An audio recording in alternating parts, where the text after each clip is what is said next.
যিনি বিশ্ব জগতের একমাত্র মালিক, যিনি আমাদেরকে সৃষ্টি করেছেন, একটা নির্দিষ্ট সময় দিয়ে তিনি আমাদেরকে এই জীবন দিয়েছেন, এবং যেমন তিনি আমাদের জীবন দিয়েছেন তেমন তিনি আমাদের মৃত্যু ঘটাবেন, এবং এই মৃত্যুর জন্য একটা চূড়ান্ত সময় বা ক্ষণ এবং স্থান তিনি নির্ধারণ করে রেখেছেন, যেটা সবার সাথে ঘটবে।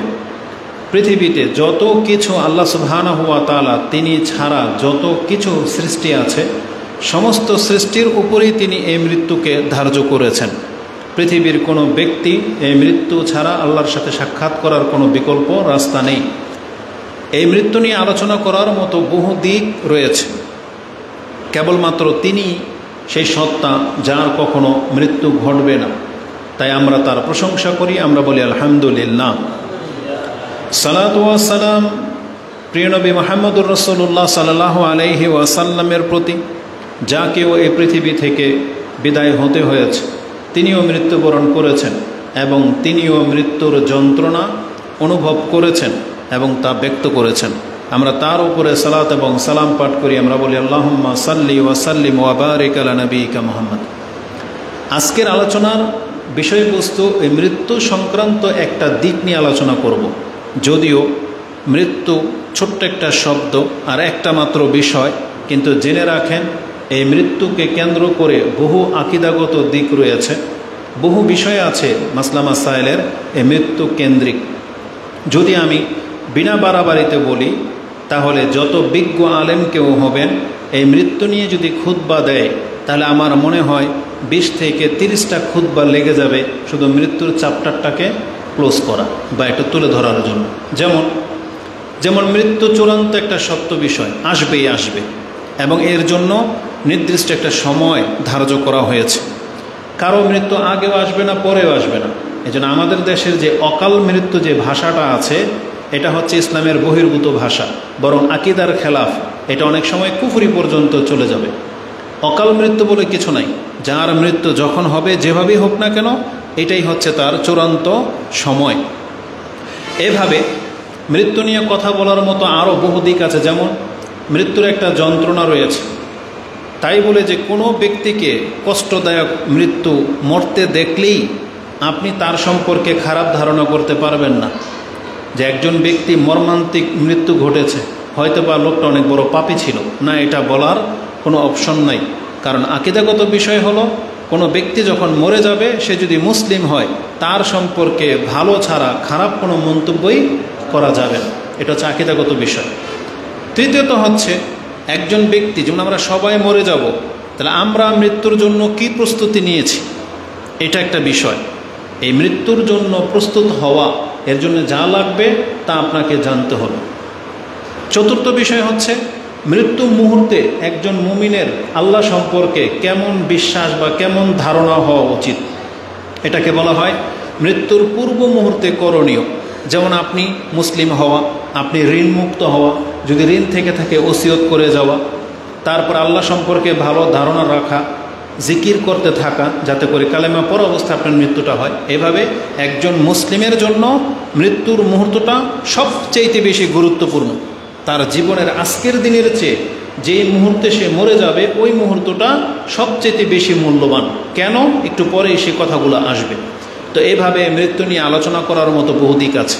ঠিক তারই ধারাবাহিকতায় গত খুতবায় আমরা আলোচনা করেছিলাম সন্তানের মৃত্যুতে পিতামাতার ভূমিকাটা কেমন হওয়া উচিত, মানে আমাদের অবস্থাটা কি হওয়া উচিত। যেহেতু আপনারা জানেন তার আগের সপ্তাহে ওই মাইলস্টোন স্কুলের মধ্যে কতগুলো প্রাণ ঝরে গেল, আপনার আমার সন্তানগুলো ঝরে গেল। আদরের সন্তান, যারা এখন পর্যন্ত বয়সের প্রাথমিক পর্যায়ে ছিল, যারা হয়তো খেলতামশায় যে অবস্থায় থাকলে যাদের পাপ লেখা হয় না, এমনও কিছু বাচ্চা ইন্তেকাল করেছে। তো আমরা তাদের জন্য সাফাই গাচ্ছি না, কিন্তু এই ছোট ছোট প্রাণগুলো যেটা কলিজার টুকরা হয়, বাপমার অন্তর ফেটে যাওয়ার উপক্রম ঘটে, এই ধরনের বাচ্চাদের ক্ষেত্রে মুসলিম পিতামাতার কেমন হওয়া উচিত অবস্থা, এটা নিয়ে গত পর্বে আলোচনা হয়েছে। তাতে ছিল ধৈর্য ধারণ করা, এবং ধৈর্য ধারণ করা মানে আপনি কেঁদে কেটে অস্থির হয়ে যাওয়ার পরেই কি ধৈর্য ধারণ করবেন, এটা না। বরং তৎক্ষণাৎই ধৈর্য ধারণ করতে হতো, এবং তাতে আপনার মর্যাদা কি সেটাও আলোচনা করা হয়েছে। এই মৃত্যুর ধারাবাহিকতায় আকীদাগত বিষয় আলোচনা করেছিলাম যে আমাদের নবী মুহাম্মদুর রাসূলুল্লাহ সাল্লাল্লাহু আলাইহি ওয়াসাল্লাম তিনিও মৃত্যুবরণ করেছেন। এটা একটা সঠিক আকীদার বিষয়। কিন্তু যারা মনে করে রাসূলুল্লাহ সাল্লাল্লাহু আলাইহি ওয়াসাল্লাম ইন্তেকাল করেননি, এরা হচ্ছে বাতিল আকীদার লোক, এরা আকীদা ভ্রষ্ট। সে তওবা ছাড়া যদি মরে যায় বড় ধরনের বিপদে সে পড়বে কিয়ামতের মাঠে। তো এইভাবে অনেকগুলো দিক আছে মৃত্যু নিয়ে কথা বলার মতো। মৃত্যু নিয়ে কথা বলা যায়, ভালো এবং মন্দ মানুষের মৃত্যুর ধরন কেমন হতে পারে, অথবা ভালো মৃত্যু কোনটা, খারাপ মৃত্যু কোনটা, এই সম্পর্কে কোরআন হাদিসে যথেষ্ট কথা রয়েছে। আজকে এই ভাগের একটা দিক আপনার কাছে উল্লেখ করব। এটা হচ্ছে মন্দ বা অপছন্দনীয় মৃত্যুগুলো কি কি হতে পারে তার একটা দিক আজকে উল্লেখ করব, আর সেটা কয়েকটা ধাপে আপনার কাছে পেশ করব। প্রথমে আসুন, মৃত্যুরও কি অপছন্দনীয় কোনো বিষয় আছে? যেটা বলেছে এটা আকীদাগত একটা ব্যাপার, যে একটা মানুষ মরে যাবে, যেভাবে মরুক মরে গেল, এটারও ভালো মন্দ আছে। হ্যাঁ, এটারও ভালো মন্দ আছে। কারণ আমরা বিচার করব আমাদের বিবেক দিয়ে না, আমাদের নবী মুহাম্মদুর রাসূলুল্লাহ সাল্লাল্লাহু আলাইহি ওয়াসাল্লামের আমল থেকে। যেমন রাসূলুল্লাহ সাল্লাল্লাহু আলাইহি ওয়াসাল্লামের একটা দোয়াতে এইভাবে ছিল, আয়েশা রাদিয়াল্লাহু তাআলা আনহাকে তিনি শিক্ষা দিয়েছেন যে তুমি এইভাবে দোয়া করো। সেই দোয়াটি আপনি ইবনে মাজাতে দোয়ার অধ্যায়ে পেয়ে যাবেন, কিতাবুস সুন্নাহ একবারে শেষ অধ্যায়ের মধ্যে সম্ভবত রয়েছে, বা দোয়ার অধ্যায়ে, যে আয়েশা রাদিয়াল্লাহু তাআলা তিনি বলতেন যে রাসূল আমাদেরকে এইভাবে দোয়া শিখিয়েছেন এবং শিখাতেন। তিনি বলতেন, আল্লাহর কাছে তুমি চাও, আল্লাহুম্মা ইন্নী আসআলুকা মিনাল খায়রি কুল্লি আজিলিহি ওয়া আজিলি মা আলিমতু মিনহু ওয়া মা লাম আ'লাম ওয়া আউযু বিকা মিনাশ শাররি কুল্লি আজিলিহি ওয়া আজিলি মা আলিমতু মিনহু ওয়া মা লাম আ'লাম আল্লাহুম্মা ইন্নী আসআলুকা খায়রা মা সাআলাকা নবিয়ুকা ওয়া আবদুকা মুহাম্মাদুন সাল্লাল্লাহু আলাইহি ওয়াসাল্লাম ওয়া আউযু বিকা মিনাশ শাররি মাস্তাআযা বিকা মিন নবিয়ুকা ওয়া আবদুকা মুহাম্মাদিন সাল্লাল্লাহু আলাইহি ওয়াসাল্লাম। তার মানে দোয়ার অর্থ ছিল যে আল্লাহ, যত কল্যাণকর বিষয় আছে আমি তোমার কাছে সেই কল্যাণ চাচ্ছি, সেটা দুনিয়াতে হোক অথবা পরকালে হোক। আমি তোমার কাছে যত অকল্যাণ আছে তা থেকে আশ্রয় চাচ্ছি, যেটা এই দুনিয়া হোক বা পরকালে হোক। এবং দ্বিতীয় বাক্যটা ছিল, আল্লাহ আমি তোমার কাছে ওই কল্যাণ চাচ্ছি যেই কল্যাণ তোমার নবী এবং তোমার বান্দা মুহাম্মদ সাল্লাল্লাহু আলাইহি সাল্লাম তোমার কাছে সব সময় চাইতো, আমিও সেগুলো চাচ্ছি। এবং আমি ওই ধরনের অপছন্দনীয় অনিষ্ট থেকে তোমার কাছে আশ্রয় চাচ্ছি, তোমার বান্দা তোমার রাসূল মুহাম্মদ তোমার কাছে যেই জিনিসগুলো থেকে আশ্রয় চাইতো। তার মানে বোঝা যাচ্ছে ভালো মন্দ দুই রকমেরই জিনিস রয়েছে। তো রাসূলুল্লাহ সাল্লাল্লাহু আলাইহি ওয়াসাল্লামের আমলের মধ্যে দেখতে হবে যে তিনি কোন ধরনের মৃত্যু থেকে আশ্রয় চেয়েছেন, আর যতগুলো ধরন থেকে তিনি আশ্রয় চেয়েছেন আপনাকে বুঝতে হবে এই মৃত্যুগুলো মন্দ মৃত্যু বা এই মৃত্যুগুলো অপছন্দনীয় মৃত্যু। কারণ আমাদের নবী তিনি এইভাবে মরাটা পছন্দ করতেন না। যেমন ধসে যাওয়া, আগুনে পুড়ে যাওয়া, তারপরে মাটি চাপা পড়া, অ্যাক্সিডেন্ট হয়ে যাওয়া, এগুলোকে রাসূল পছন্দ করতেন না। আবার আরেকটা বর্ণনায় পাবেন এইভাবে যারা মরে যায়, আগুনে পুড়ে, পানিতে ডুবে, চাপা পড়ে, তাদেরকে আল্লাহ শহীদের মর্যাদা দেবেন। তাহলে রাসূল কেন এই মৃত্যু পছন্দ করলেন না? এখানে দুইটা বিষয়। এক, এই মৃত্যুগুলো হচ্ছে ভয়াবহ শাস্তিযোগ্য মৃত্যু, কিন্তু এটা আল্লাহর দয়া যে আল্লাহ মুমিনেরকে বেশি কষ্ট দিলে তার বদলায় আল্লাহ এই নেকিও রেখেছে যে আপনার যেটাতে কোনো দোষ নাই, এমন কোনো কারণে যদি আপনি মৃত্যুবরণ করেন তাহলে আল্লাহর পক্ষ থেকে এটা আপনাকে একটা এক্সট্রা গিফট দিয়ে দেওয়া হলো যে ঠিক আছে তোমাকে আমি শহীদের মর্যাদা দিয়ে দিলাম। কিন্তু তাই বলে যে আপনি নিজে ইচ্ছায় আল্লাহর কাছে চাইবেন যে আল্লাহ আমি যেন আগুন লেগে মরে যাই, এটা চাইবেন না, এটা অপছন্দনীয়।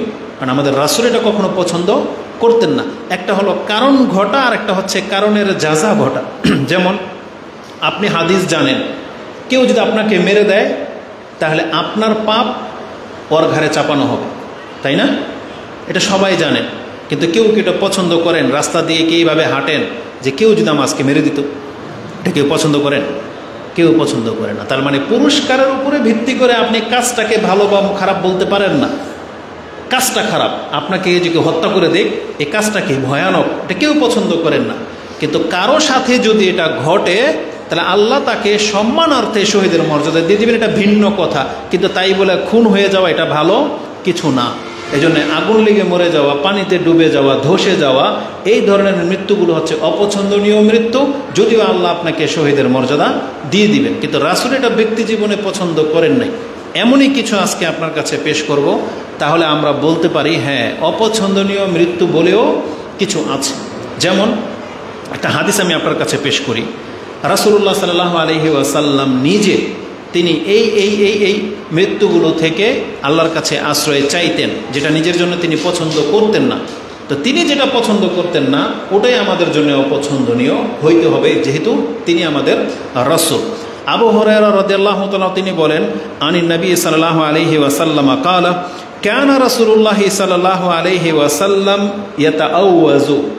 রাসূল তিনি নিজেই আল্লাহর কাছে বহু কিছু থেকে আশ্রয় নিতেন। আরেকটা বর্ণনায় আসছে তাআওয়াজু, তোমরা আশ্রয় নেও, মানে রাসূল নিজেও নিত এবং আমাদেরকেও বলা হয়েছে তোমরাও এইসব বিষয় থেকে আল্লাহর কাছে আশ্রয় চাও। তাআওয়াজু বিল্লাহি মিন জাহাদিল বালা ওয়া দারাকিশ শাকা ওয়া সুইল কাদা ওয়া শামাতাতিল আদা। এই হাদিসটি ইমাম বুখারী সহ আরও বেশ কিছু হাদিসের কিতাবে পাবেন। বুখারীতে হাদিসটি কিতাবুল কদর তাকদীরের অধ্যায়ে এসেছে, ৮২ নম্বর অধ্যায়, হাদিস হচ্ছে ৬৬১৬। তাতে ৪টা জিনিস থেকে পানাহ চাওয়া হয়েছে। মানে রাসূল আল্লাহর কাছে চাচ্ছেন, আল্লাহ এই জিনিসগুলো যেন আমার না ঘটে, আমি তোমার আশ্রয় চাচ্ছি। কি?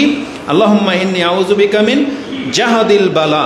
জাহাদিল বালা হচ্ছে এমন মারাত্মক ব্যাধি বা এমন মারাত্মক আঘাত, এমন মারাত্মক বিপদ যেটা মানুষকে একবারে মানে হালাক করে দেবে বা অনেক বড় ক্ষয়ক্ষতির দিকে ঠেলে দেবে। এই ধরনের রোগ, এই ধরনের বিপদকে বলা হয় জাহাদিল বালা, মানে মুসিবতের একবারে চরম পর্যায়ে। এই রকমের মুসিবত যেন আল্লাহ আমার জীবনে না আসে। যেমন এমন বড় রোগ হয়ে গেছে যে সেই রোগের ট্রিটমেন্ট করতে করতে আমার বাপ দাদা যত সম্পত্তি রেখে গেছিল সব বিক্রি করে দিয়েও আমি সুস্থ হচ্ছি না। তাহলে এই রকমের বিপদ যেন আল্লাহ কোনো মুসলিমকে না দেয়, বলেন আমিন। আপনি এমন বড় ঋণের বিপদে পড়ে গেছেন যে আপনার ঋণ পরিশোধ করতে আপনার কিডনি পর্যন্ত বেঁচে লাইলেও কাজ হবে না, তাহলে এই ধরনের বিপদ যেন কোনো মুসলিমের জীবনে না আসে। আপনার আমার সন্তান এমন কোনো ক্রাইম বা এমন কোনো বিপদগ্রস্ত যেন না হয় যে ওর বিপদ দূর করতে গেলে আমার জীবনের সর্বস্ব হারিয়ে যাবে, বরং আপনার মর্যাদাই হারিয়ে যাবে। এমন বিপদ যেন আপনার সন্তানদের মধ্যে না আসে। তার মানে এই যে জাহাদিল বালা, মানে বড় ধরনের মুসিবত, সেটা বড় ধরনের কোনো রোগ হতে পারে, অ্যাক্সিডেন্ট হতে পারে, অথবা যেই কোনো বিপর্যয় হতে পারে যেটা মারাত্মক আকার ধারণ করে, এমন কিছু থেকে রাসূল আল্লাহর কাছে আশ্রয় চাইতেন। এবং তিনি বলতেন ওয়াদারাকিশ শাকা, আমি আল্লাহ একেবারে মানে হতভাগ্যের অতল তলে পড়তে চাই না। মানে আমার জীবনে যেন এমন না হয় যে আমি একবারে হতভাগা হয়ে যাই। পৃথিবীতে বহু মানুষ আছে হতভাগা, একেবারে লাঞ্ছিত, কেউ তাকে সম্মান করে না। তার জীবনের ট্র্যাজেডি এমন যে তার পুরো বায়োডাটা পড়লে দেখবেন সে লাঞ্ছিত, মানে তার জীবনে এত উথাল পাথাল হয়েছে যে সে উঠতেই পারলো না, ওই লাঞ্ছিত তো লাঞ্ছিতই থেকে গেল। তো রাসূল বলতেছেন আল্লাহ আমার জীবনের ভাগ্য যেন এত খারাপের নিচে নেমে না যায় কখনো। দারাকিশ শাকা ওয়াসুইল কাদা, আল্লাহ আমি আমার যেন খারাপ ঋণের মধ্যে আমি না জড়িয়ে যাই, মানে এমন ঋণ যে ঋণ থেকে আর উঠে আসা যায় না। আর ওয়াশামাতাতিল আদা, আর আল্লাহ আমাকে আমার শত্রুদের কাছে হাসি ঠাট্টা তামাশার পাত্র বানিয়ে দিও না, মানে আমাকে নিয়ে যেন উপহাস না করতে পারে। আমার জীবনের এমন কোনো দুর্দশা আল্লাহ দিও না যেটা দেখলে আমাদের শত্রু আমাকে দেখলে হাসবে। ধরেন এটা ব্যক্তি জীবনও হতে পারে, সমষ্টিগত হতে পারে। যদি সমষ্টিগত ধরেন তার মানে কোনো মুসলিম, ধরেন বাংলাদেশের মুসলিম, আমরা আল্লাহর কাছে বলতে পারি আল্লাহ আমাদের বাংলাদেশের মুসলিমদেরকে তুমি এমন হালাত করে দিও না যে আমাদেরকে দেখলে ইন্ডিয়ার হিন্দুরা হাসবে, এমন করে দিও না। কেন বললাম এই কথাটা? কারণ এটা একটা দিনের ফিতনা। ইব্রাহিম আলাইহিস সালাম এই দোয়াটা প্রথম করেছিলেন যে আল্লাহ তুমি আমাকে শত্রুদের কাছে হাস্যের পাত্র বানিও না, ফিতনার কারণ বানিও না। তার মানে আমি নবী হওয়া সত্ত্বে আমার অনুসারীদেরকে যদি পাপের কারণে হালাক করে দেয়, তখন কাফেররা মনে করবে যে ইব্রাহিম ভুল পথে ছিল, আমরাই হক পথে আছি। এই পুতুল পূজারীরা মনে করবে যে ওরা পুতুল পূজা করেও হক পথে আছে। এই জন্য ইব্রাহিম আলাইহিস সালাম দোয়া করেছিলেন যে আল্লাহ, কাফেরদের কাছে তুমি আমাকে ফিতনার পাত্র বানায়ো না। ঠিক আমরা আহলে হাদিস কোরআন সুন্নাহর অনুসারীরা আল্লাহর কাছে দোয়া করলে এমন করতে পারি যেটা আমরা স্বল্প বা আমরা কেবলমাত্র এই মতবাদটাকে পেশ করতেছি আপনার কাছে, আপনি একা, আপনি কোরআন সুন্নাহ অনুসারী, আপনি রফিলে দেন করেন বা আমিন বলেন, মসজিদে আপনি একা। তার মানে আপনার যদি কোনো বিপদ হয়, যে সমাজে আপনার খেলাফ লোক বেশি, কবর মাজার পূজারী বেশি, বা আপনাকে ঘৃণা করে এই লোকের লোক বেশি, আপনি যদি কোনো বিপদে পড়েন, তখন তারা মনে করবে নিশ্চয় আপনি আল্লাহর কাছে অপছন্দনীয়।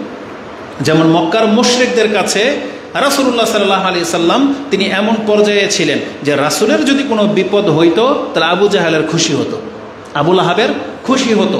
এমনকি রাসূল সাল্লামের শাশুড়ি হিন্দ, এই হিন্দ রাদিয়াল্লাহু তাআলা আনহা, আবু সুফিয়ানের স্ত্রী রাদিয়াল্লাহু তাআলা আনহু, তিনি একদিন এই কথাটা বলেছিলেন যে ইয়া রাসূলুল্লাহ, এই জমিনের মধ্যে আমার কাছে সবচেয়ে পছন্দনীয় ছিল যে যদি কোনো ঘর সবচেয়ে বেশি লাঞ্ছিত হবে তাহলে আমি পছন্দ করতাম সেটা আপনার ঘর। কিন্তু আল্লাহ আমাকে ঈমান দেওয়ার পরে এখন আমার অবস্থা এমন হয়ে গেছে, আমি পছন্দ করি এই পৃথিবীতে যদি আল্লাহ কোনো ঘরকে বা কাউকে যদি সম্মানিত করার থাকে তাহলে আল্লাহ যেন আপনাকে করে। তো মোট কথা হচ্ছে, আমি বোঝাতে চেয়েছি ও শামাতাতিল আদা, এটা অনেক কঠিন একটা ব্যাপার, অনেক সেন্সিটিভ একটা ইস্যু, এটা সবার জীবনে ঘটতে পারে। কিন্তু আপনি আল্লাহর কাছে আশ্রয় চাচ্ছেন না, যার ফলে আপনার বিপদে আপনার পার্শ্ববর্তী অন্য অনেকেই পরিচিত অপরিচিতরা এগিয়ে আসে না, বরং তারা খুশি হয়। তাহলে কেন আপনি দোয়া করলেন না আল্লাহর কাছে? আপনার সন্তান মরে যাক, এটা যদি আপনার আশেপাশের লোকেরা যদি খুশি হয় তাহলে তারা আপনার শত্রু নয়তো কি? এই জন্য এটাকে আরেকটা নোক্তা বলে দেই, বাচ্চা হলেই যারা ফেসবুকে স্ট্যাটাস দেন যে আমি ছেলের বাবা হইলাম, মেয়ের বাবা হইলাম, এবং আপনারা ছোট বাচ্চাটার ছবি যে দেন, এটার খারাপইটা কি জানেন? যাদের বাচ্চা হয় না তাদের হিংসার পাত্র হয়ে যেতে পারেন আপনি, বা আপনার আত্মীয় স্বজনের মধ্যে এমনও আছে যে চাইতো না যে আপনার বাচ্চা হোক, তারা নিন্দা করবে আপনাকে নিয়ে। আর যদি ছোট বাচ্চাদের চেহারা একটু ভিন্ন টাইপের হয়, সব বাপমার কাছে তার বাচ্চা ফুটফুটে সুন্দর, সে আকৃতি যেমনই হোক না কেন, কিন্তু সেটা আপনি অন্যের ক্ষেত্রে কেন ভাবলেন? অন্যের কাছে আপনার সন্তান তো ভালো না, অন্যের কাছে এটা কেমন পোকার মতো দেখা যায়, কেমন অ্যাবনর্মাল হয়েছে, মাথা ছোট বা চোখ বড়, কান একটা বড় বা নাক নাই, এগুলো নিয়ে কী হবে? পরে মন্তব্য হবে, সে মন্তব্য করবে, হাসি ঠাট্টা তামাশা করবে। তাহলে আপনি শুনলে নিশ্চয়ই আপনি সন্তুষ্ট হবেন না, বরং আপনার কষ্ট হবে। তাহলে কেন আপনি নিজেকে কষ্টে ফেলার এই কাজটা করলেন? এই জন্য আমরা বলবো, নিজেদের বাচ্চার ছবি আপনি ফেসবুকে আপলোড করবেন না, কারণ সেটা আপনার কাছে ভালো হতে পারে কিন্তু অন্যের কাছে সেটা ভালো না। এই জন্য সেটা নিয়ে মন্তব্য, খারাপ রিয়্যাক্ট করতে পারে, বেঁচে থাকবেন। তা আমরা আমাদের মূল বিষয়ের দিকে চলে আসি যে রাসূলুল্লাহ সাল্লাল্লাহু আলাইহি সাল্লাম এই বিষয়গুলো থেকে আশ্রয় চাইতেন। তার মধ্যে একটা কি আশ্রয় আছে? ওয়া দারাকিস শাকা, তার মানে হচ্ছে অতল তলে, মানে মন্দ পরিণতি, মন্দ পরিণাম। আল্লাহ, আমি তোমার কাছে মন্দ পরিণাম থেকে তোমার কাছে আশ্রয় চাচ্ছি। এই কথাটাকে আজকের খুতবার সাথে কোথায় ফিট হবে? এই যে মন্দ পরিণাম হচ্ছে একজন জীবনের সবচেয়ে শেষ পরিণতি হচ্ছে তার মৃত্যু, আর ওই মৃত্যুটা যদি মন্দ হয় তাহলে তার জীবনের বহু সুফল তাকে আগে বাড়াতে পারবে না, কারণ মন্দ মৃত্যুর উপরে তার হিসাব নিকাশের নির্ভর করে। সে হাদিস একটু পরে আসবে। একজন মানুষ যদি সৌভাগ্যবান মৃত্যুবরণ করে, এটা তার বিচারের মাঠে অনেকটা পজিটিভ হবে, কিন্তু কেউ যদি খারাপ মৃত্যু দুনিয়াতে ভোগ করে, এটা তার পরকালের উপরে ইফেক্ট করবে। এই মন্দ মৃত্যু বলতে হচ্ছে আঘাতমূলক না, বরং পাপের অবস্থায়, নেশা অবস্থায়, জেনা অবস্থায় মরে যাওয়া, অথবা একেবারে লাঞ্ছিত, মানে ইসলাম থেকে বের হয়ে যাওয়া অবস্থায়, যুদ্ধের ময়দান থেকে পালায়ন পর অবস্থায় মৃত্যুবরণ করা, এটা হলো মন্দ অবস্থা। তাই এগুলো থেকে আশ্রয় রাসূল সাল্লাল্লাহু আলাইহি ওয়াসাল্লাম চাইতেন। তাহলে এই হাদিসটা প্রমাণ করে যে এমন কিছু অবস্থা আছে, মৃত্যু আছে, যেগুলো থেকে আমাদেরকে আশ্রয় চাইতে হবে, যেগুলোকে মন্দ বা অপছন্দনীয় বলা হয়েছে। এখন আরেকটি বিষয় আপনাকে স্মরণ করিয়ে দিই।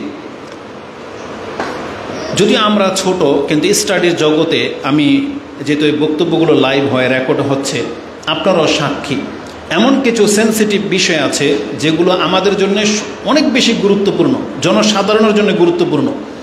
সেই বিষয়ে দেখবেন বক্তব্য খুব কম। আর যেগুলোতে ভাইরাল হওয়া, যেটাতে আপনার কোনো কাজই নেই, কথার কথা, এটা আপনি ভিন্ন অ্যাঙ্গেলে নেবেন না। ফিলিস্তিনের ইস্যুতে যা হচ্ছে, রাশিয়ায় ধরেন ভূমিকম্প হলো, ঘরবাড়ি অনেক ক্ষয়ক্ষতি হয়েছে, আল্লাহ যেন বাংলাদেশকে হেফাজত করেন, আমিন। তারপরে চায়নাতে কি হচ্ছে, তুরস্কে কি হচ্ছে, যারা এগুলো নিয়ে পড়ে থাকেন, এগুলো নিয়ে বক্তব্য বা এগুলো নিয়ে ভিডিও যারা দেখেন, আপনার ঈমান আমলে তেমন কোনো প্রভাব পড়বে না। কিন্তু আজকে আপনি কয়বার কোন দোয়াটা পড়বেন, কোন দোয়াটা পড়লে কী নেকি হবে, কিভাবে আপনি চলবেন, ইমাম কিভাবে তাজা হবে, এই বক্তব্যগুলো বেশি জরুরি ছিল। তো ঠিক এমন একটা বিষয় আমি লক্ষ্য করে দেখেছি, যদিও বক্তব্যটা আজ থেকে 2-4 বছর হয়তো আগে করেছিলাম, সেটা হচ্ছে আল্লাহর কাছে আশ্রয় চাওয়ার গুরুত্ব কতটা। মানে আপনি আল্লাহর কাছে কেন আশ্রয় চাইবেন কোনো বিষয় থেকে, আর যখন কোনো বিষয় থেকে আপনি আশ্রয় চাচ্ছেন তাহলে এটার বেনিফিটটা কি, এটা অধিকাংশ মানুষ গুরুত্বের সাথে নেননি, অধিকাংশ মানুষ। কিন্তু আপনি দোয়ার অধ্যায়ে খুলে দেখেন, যে কোনো হাদিসের কিতাবে আপনি পেয়ে যাবেন রাসূল এটা থেকে আশ্রয় চাইছে, এটা থেকে আশ্রয় চেয়েছেন, ওইটা থেকে আশ্রয় চাচ্ছেন। সূরা ফালাক নাসে দেখেন আল্লাহ নিজে আশ্রয় চাওয়া শিখিয়েছেন, আল্লাহ নিজে বলেছেন কোরআন পড়ার আগে তুমি শয়তান থেকে আশ্রয় চাও।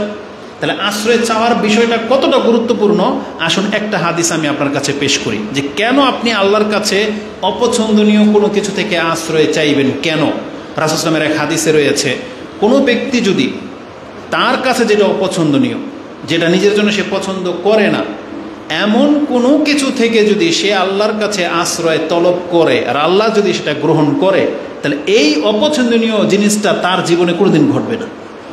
এটার গুরুত্ব কতটা জানেন? ইমাম তিরমিজি রাহিমাহুল্লাহ একটা হাদিস কোট করেছেন, যে হাদিসটি আপনি 3431 এবং 3432 পেয়ে যাবেন। হাদিসের ভাষাটা এরকম, আন ওমর আন্না রাসূলুল্লাহ সাল্লাল্লাহু আলাইহি ওয়াসাল্লাম ক্বালা মান রাআ সাহিবা বালাইন, কেউ যদি তার কোনো সঙ্গীর কোনো বিপদাপদ দেখতে পায়, আও রাআ মুনকারান, কিছু অপছন্দনীয় কোনো কিছু যদি দেখতে পায় যেটা সে পছন্দ করলো না, যেমন ধরেন রাস্তা দিয়ে যাচ্ছেন, হঠাৎ করে আপনি দেখলেন একটা অ্যাক্সিডেন্ট, এমন একটা অ্যাক্সিডেন্ট যে যার উপর দিয়ে অ্যাক্সিডেন্ট হয়েছে তার একটা পা থেতলে গেছে, পা নাই তার লগে, এটা আপনি দেখেছেন, নিতে পারেন নাই। আপনি একটা পাগলকে দেখতে পেয়েছেন, যদিও আমরা এটা ফিল করি না, আমাদের স্বভাব হলো পাগলকে দেখলে আপনি হাসি ঠাট্টা তামাশা করেন, কিন্তু আপনার উচিত ছিল এই পাগলকে দেখে আল্লাহর কাছে আশ্রয় চাওয়া, যে আল্লাহ আমি যেন পাগল না হই। তো এমন কিছু বিপদ আপদ ঘটে, আপনি দেখতে পাচ্ছেন একজন ব্যক্তিকে পুলিশে টেনে হেঁচড়ে নিয়ে যাচ্ছে, বা একজন ব্যক্তিকে কয়েকজন মিলে ইচ্ছা মতো পিটাচ্ছে, যদিও এই লোকটা সৎ, কিন্তু তাকে মারা হচ্ছে, সন্ত্রাসীরা মারছে, ডাকাতরা মারছে। এটা আপনি দেখেছেন, যেটা নেটে আমরা দেখতে পাই, বিভিন্ন এই গণতান্ত্রিক সিস্টেমে বিভিন্ন একদল আর একদলের লোকদেরকে বরং এখন বলা হচ্ছে কিছু হলেই বলে চাঁদার জন্য মারা হচ্ছে। এটা তো সাউন্ড হয় বন্ধু করে, মানে বলতেছে যে চাঁদার জন্য মারা হচ্ছে। সব কিন্তু আর চাঁদার ইস্যু না, এখানে তদন্ত করলে বোঝা যাবে যে এখানে নেতৃত্বের ক্ষমতার দখলদারির এমনও কোনো ব্যাপার থাকে। তা আলাকুল্লি হাল আপনি দেখতে পেয়েছেন যে কাউকে এভাবে পিটাচ্ছে, একজন মুসলিমের উচিত ছিল অবশ্যই সেটা অপছন্দ করে যে আমার সাথে যেমন এমনটা না হোক।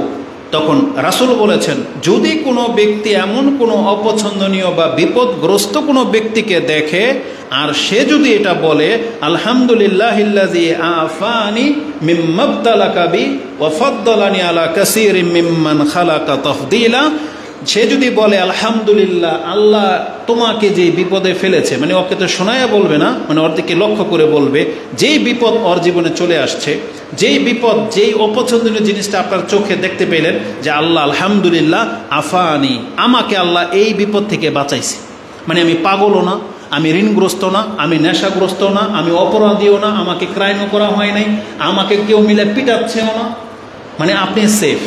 সব রকমের একটা কুষ্ঠ রোগ, স্যাঁতস্যাঁতে রোগ, যে কোনো রোগ যেটা আপনি পছন্দ করেন না, কুৎসিত একটা ব্যক্তি, এমন কুৎসিত যাকে কেউ কোনো মানুষ পছন্দ করবে না, আপনি নিজের দিকে তাকান, যেন আলহামদুলিল্লাহ আমি তো অনেক ভালো আছি।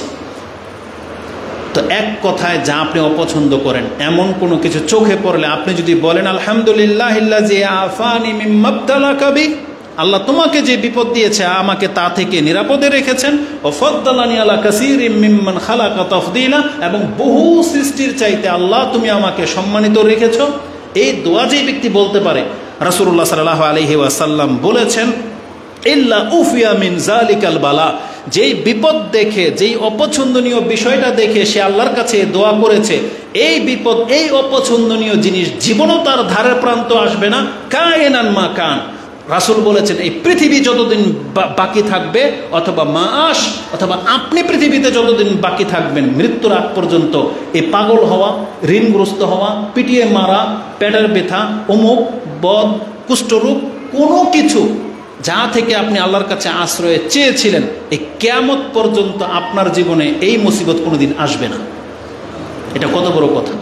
তার মানে আল্লাহর কাছে আশ্রয় চাওয়ার গুরুত্ব এতটা অপরিসীম, যেটা অধিকাংশ মুসলিম আমরা ভ্রুক্ষেপ করি না। আমরা কেউ পছন্দ করি না সেই জিনিসগুলো, তারপর আমি আল্লাহর কাছে বলতেছেন না কেন? অথচ আপনি জানেন, মরিয়ম আলাইহিস সালাম যখন জন্মগ্রহণ করেছিলেন, তার মা বলেছিল আল্লাহর কাছে, ওই জুহা বিকা, এই যে দুইজনকে আল্লাহ তোমার আশ্রয় দিয়ে দিলাম মিনাশ শাইতানির রাজিম। রাসূল বলতেছেন, মরিয়ম আলাইহিস সালামের মায়ের এই আশ্রয় নেওয়া, যার ফলে পৃথিবীর সমস্ত বাচ্চা যখন জন্মগ্রহণ করে, তখন জন্মগ্রহণ করলেই শয়তান তার লজ্জাস্থানে বা পেটে খোঁচা দেয়, আর খোঁচা দিলেই কিন্তু বাচ্চা কাঁদে। কেবলমাত্র দুইজন সন্তানকে শয়তান স্পর্শ করতে পারে নাই। তার একজন হচ্ছেন মরিয়ম আলাইহিস সালাম এবং তার ছেলে ঈসা আলাইহিস সালাম।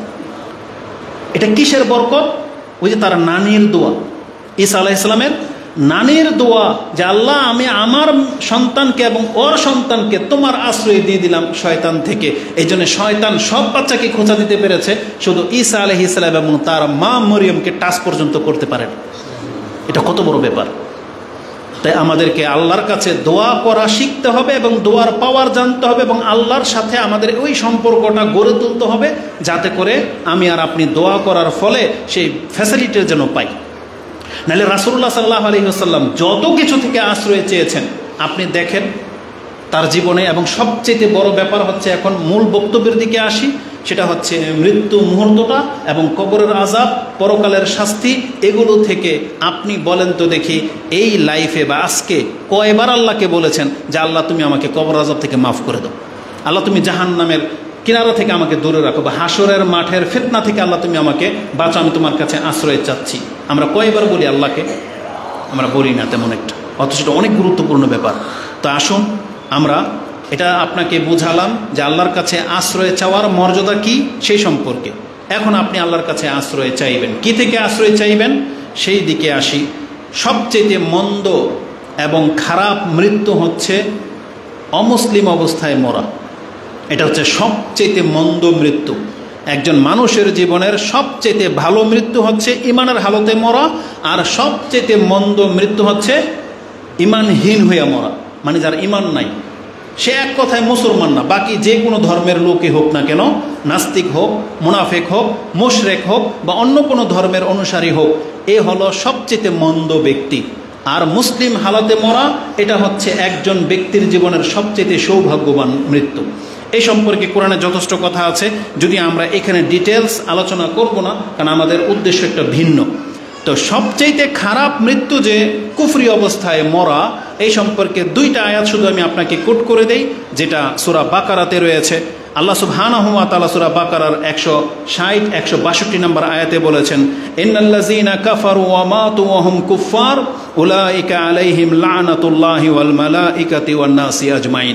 নিশ্চয়ই যারা কাফের এবং কুফরি অবস্থায় মরে যায়, তার মানে যারা বর্তমানে কাফের তাদের উপরে এখন লানত করা হচ্ছে না। যদি কুফরি অবস্থায় মরে যায়, তাহলে এর উপরে আল্লাহরও লানত পড়বে, ফেরেশতাদেরও লানত পড়বে। এবং আল্লাহ সুবহানাহু ওয়া তাআলা বলতেছেন, ওয়ান নাসি আজমাইন খালিদিনা ফিহা লা ইউখাফফাফু আনহুমুল আযাব ওয়া লা হুম ইউনজারুন। তারা খালিদিন, চিরস্থায়ীভাবে জাহান্নামে থাকবে, তাদের শাস্তি তো কম করা হবেই না, বরং আল্লাহ সুবহানাহু ওয়া তাআলা বলেছেন ওয়া লা হুম ইউনজারুন, আর তাদেরকে সেখান থেকে উদ্ধারও করা হবে না। তার মানে যারা কুফরি অবস্থায় মরে যায়, এটা হচ্ছে সবচেয়ে মারাত্মক পরিণামের কারণ। আরেকটা আয়াত আল্লাহ বলেছেন, কাফেররা সব সময় লেগে আছে তোমাদেরকে তোমাদের দিন থেকে সরিয়ে দেওয়ার জন্য, তবে তোমরা জেনে রাখো, ওমাই ইয়ারতাদিদ মিনকুম আন দীনিহি ফায়ামুত ওয়া হুয়া কাফির, কেউ যদি তার দিন থেকে সরে যায় এবং কুফরি অবস্থায় মরে যায়, ফাউলাইকা হাবিতাত আমালুহুম ফিদ দুনিয়া ওয়াল আখিরা ওয়া উলাইকা আসহাবুন নারি হুম ফিহা খালিদুন। এই আয়াতটা আপনি সূরা বাকারাতে পেয়ে যাবেন, যেটা আপনি 217 নম্বরে এই আয়াত রয়েছে। আল্লাহ বলেছেন, যারা তার ধর্ম থেকে মুখ ফিরিয়ে নেবে আর ওই অবস্থায় যদি কাফের অবস্থায় মরে যায়, ফিরে যদি আবার না আসে, কুফরি অবস্থায় যদি মরে যায়, তাহলে তার আমল যা ছিল সব বরবাদ হয়ে যাবে এবং কিয়ামতের মাঠে এই ব্যক্তির কঠিন শাস্তি তাকে পেতে হবে, যেটা আপনি 217 নম্বরে পেয়ে যাবেন। তাহলে কাফের অবস্থায় মরা সম্পর্কে 2টা আয়াত আমি আপনার কাছে এখানে পেশ করে দিলাম। তাই আল্লাহ সুবহানাহু ওয়া তাআলার সেই আয়াতটা স্মরণ করিয়ে দিই, যারা মুসলিম আছেন খুতবাতে উপস্থিত হন, একটা আয়াত সবসময় মনে রাখবেন। আল্লাহ বলেছেন, ইয়া আইয়ুহাল্লাযীনা আমানুত্তাকুল্লাহা হাক্কা তুকাতিহি ওয়ালা তামুতুন্না ইল্লা ওয়া আনতুম মুসলিমুন। দেখো হে ইমানদাররা, তোমরা মুসলিম না হয়ে মৃত্যুবরণ করবে না। আল্লাহকে যথার্থ ভয় করার চেষ্টা করো এবং অন্তত মুসলিম না হয়ে তুমি মৃত্যুবরণ করো না। তার মানে মুসলিম হয়ে মরতে পারা এটা সৌভাগ্যের লক্ষণ, এটা হচ্ছে সবচেয়ে ভালো মৃত্যু। আর পাপ অবস্থায় বা কাফের অবস্থায় মরে যাওয়া এটা হলো মন্দ মৃত্যুর প্রথম। দ্বিতীয় ধাপ আসে। দ্বিতীয় ধাপ হচ্ছে আমরা আলহামদুলিল্লাহ কাফের না, মুসলিম। তাহলে আমাদের মন্দ মৃত্যু কি? রাসূল বলেছেন বা কোরআন হাদিসে যেটা পাওয়া যায় সেটা হচ্ছে পাপ করা অবস্থায় মরে যাওয়া। আমি বড় বড় পাপের উদাহরণ দেব না, ছোট পাপই ধরে নেন। আপনার দাড়ি নেই, মরে গেলেন, পাপ অবস্থায় মরলেন। প্যান্ট টাকনার নিচে সিগারেট খাচ্ছেন আর মরলেন, জর্দা চাবাচ্ছেন আর মরলেন। তাহলে হারাম খাওয়া অবস্থায় আপনি মরতেছেন। একটা ব্যবসায়ী, সুদী প্রতিষ্ঠান, ব্যাংকিং সিস্টেমে আপনি চাকরি করতেছেন আর সেখানে চাকরিরত অবস্থায় আপনি মরে গেলেন, আপনি পাপের অবস্থায় আছেন। জমিতে চাষাবাদ করতেছেন, আরেকজনের আইল কেটে আপনি ঢুকে যাচ্ছেন, যে কোদাল দিয়ে কোবাচ্ছেন, ওই সময় যদি বজ্র পরে আপনি মরে যান তো আপনি পাপের অবস্থায় মরলেন। এইভাবে জীবনের প্রত্যেকটা অ্যাঙ্গেলে জেনা করতে এই অবস্থায় যদি কেউ মরে যায়, ফিল্ম দেখা অবস্থায় যদি কেউ মরে যায়, এগুলো সব হচ্ছে পাপের অবস্থায় মরা। মাজারে গিয়ে সেজদা করতেছেন, ওই সময় যদি আপনার মৃত্যু চলে আসে, বা মাজার থেকে ফেরার পথে যদি আপনার মৃত্যু চলে আসে, এগুলো হচ্ছে পাপের অবস্থায় মরা, মানে চলমান পাপের মধ্যে থেকে মরা। এটা হলো সবচেয়ে মারাত্মক। কাফেরের পরের পরিণতি হচ্ছে এটা, মানে পাপী বলে গণ্য হওয়া। এটা খুবই সেন্সিটিভ, যেটা আজকে অধিকাংশ মুসলিম হওয়া সত্ত্বেও এই বিষয়টাকে আপনি গুরুত্ব দিচ্ছেন না। বরং গাড়িতে বসে আপনি ল্যাংটা দেখেন আর আপনি টিকটক নিয়ে সারা জার্নি পার করেন, আর যখন অ্যাক্সিডেন্ট হয়ে যায় তখন আপনি চিৎপটাং হয়ে পড়ে থাকেন। তাহলে আপনার এই মৃত্যুটা হচ্ছে মন্দ মৃত্যুর একটা মৃত্যু। কেন জানেন? কারণ হাদিসে 2 রকমের আছে। একটা হাদিস বলা হয়েছে, ইউবাসু কুল্লু আবদিন আলা মা মাতা আলাই।